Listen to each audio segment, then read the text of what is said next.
اب ایک چھوٹی سی بات، اور یہ معاشرتی بات ہے ہماری، بہت سے لوگوں کا یہ گلہ یا شکایت ہے کہ جی آمدنی ہے، ٹھیک ہے، خاصی آمدنی ہے، لیکن برکت نہیں ہے. کبھی اس کو سوچا کیوں؟ سب سے بڑی بات میرے نزدیک جو میرا مشاہدہ، زکوٰۃ کی ادائیگی نہ کرنا. یا زکوٰۃ تو کی ہے، اچھا جی پچھلے سال 10,000 دی تھی، اس دفعہ 10,500 کر دو. 10,500 کرنا یہ ٹھیک نہیں ہے.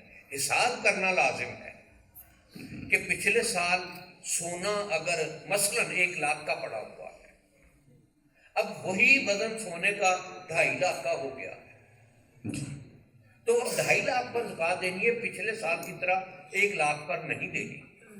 اور ہمارے ہاں اکثریت یہ سی بات پر کہ اچھا جی پچھلی دفعہ اتنی زکوٰۃ دی تھی، اس دفعہ اتنی زکوٰۃ. بالکل یہ نہیں دیکھنا کہ مال تجارت کتنا پڑا ہوا ہے، باقی چیزیں یا جو اس زمرے میں آتی ہیں، زکوٰۃ جن پر لازم آتی ہے وہ کتنی پڑی ہوئی ہیں، کیا پچھلے سال کے مقابلے میں ہے؟ اس سے زیادہ تو نہیں ہے، قیمت اس کی پچھلے سال سے دگنی تو نہیں ہو گئی، یا اور چیزیں گھر میں کوئی ایسی چیزیں آئیں جی کہ جن پر زکوٰۃ ادا کرنا لازم ہے، جی اس کو نہیں مینشن کرنا، یہ بہت بڑی وجہ.